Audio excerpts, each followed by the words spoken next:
नमस्कार मित्रों। Iran, America और इजराइल युद्ध पर जो अष्टोद्यम ने सीज फायर की भविष्यवाणी की थी वह एकदम से सही सिद्ध हुई।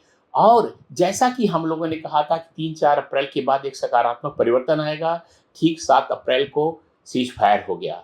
लेकिन इसमें इतनी बड़ी कोई उपलब्धि की बात नहीं, इसको हम बखान करें और न ही हमने इसीलिए यूट्यूब पर वीडियो बनाया था, क्योंकि ये ज्योतिष की सामान्य अवधारणा पर स्थित है। शनि और मंगल जो द्वादश बैठे हुए हैं, यानी अपने से सेकंड और 12th बैठे, दूसरे और 12वें बैठे हुए हैं, और उनकी सम्मिलित दृष्टि, विनाशकारी दृष्टि एक विशेष राशि पर पड़ रही थी।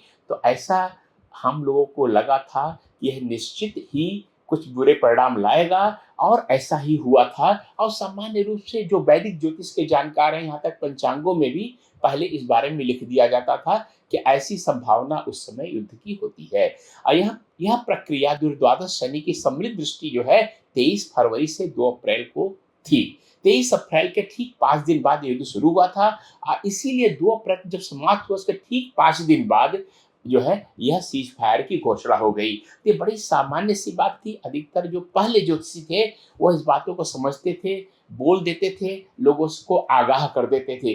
पर परेशानी क्या हो गई है कि आजकल के 90% ज्योतिषी विश्वविद्यालयों में नहीं जाते, गुरुकुलों में नहीं जाते हैं, और उनका बहुत शॉर्टकट से ज्योतिष सीखा होता है, इसलिए उनको ये भविष्यवाणियां भी बड़ी लगती है, और उनके क्लाइंट लोग को भी लगता है कि पता नहीं क्या बोल दिया गया। लेकिन यह बहुत ज्योतिष की सामान्य अवधारणा है, और ये सीज फायर इसीलिए 7 अप्रैल को घोषित हो गया। लेकिन अब इसमें आगे बात करते हैं, क्या यह समाप्त हो गया है, युद्ध समाप्त हो गया? नहीं, यह मंगल शनि के साथ आ गया है, और इसमें जो युद्ध है नए आयाम लेता जाएगा जब तक 11 मई को पूरी तरह से शनि और मंगल का संबंध समाप्त नहीं हो जाएगा। इसलिए 11 मई तक सभी लोग सावधान रहे, और 11 मई तक आप जरा ध्यान देंगे, अपने अपने देशों में, अपने अपने क्षेत्रों में अनावश्यक तरह तरह के विवाद हो रहे हैं, और होंगे ही। 20 अप्रैल को शनि मंगल की युति हो रही है, कंजंक्शन हो रहा है। उस समय कोई बड़ी समस्या भी उसके आसपास 2-4 दिन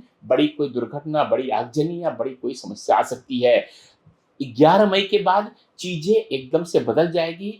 2 बातें इस बारे में, युद्ध के बारे में आप लोग को बताना चाहता हूँ।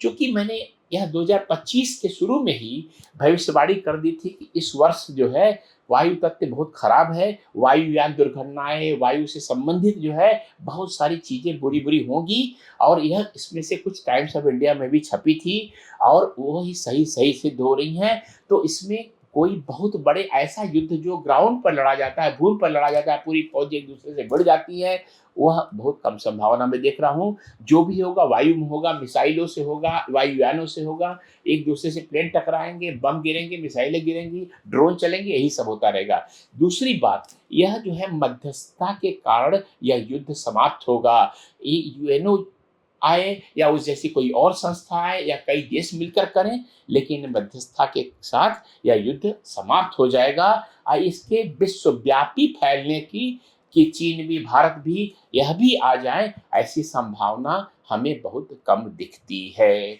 तो यह जो है युद्ध के बारे में, तो जिन लोगों ने बधाई दी और जिन लोगों ने हमारे बारे में गूगल पे लिखा, उन सबको बहुत बहुत आभार। अपनी अपनी सुरक्षा देखिए, और जब तक जो है 11 मई तक शनि मंगल का विच्छेदन नहीं हो जाता, अलगाव नहीं हो जाता है, तब तक सभी अपने क्षेत्रों में सावधान रहे।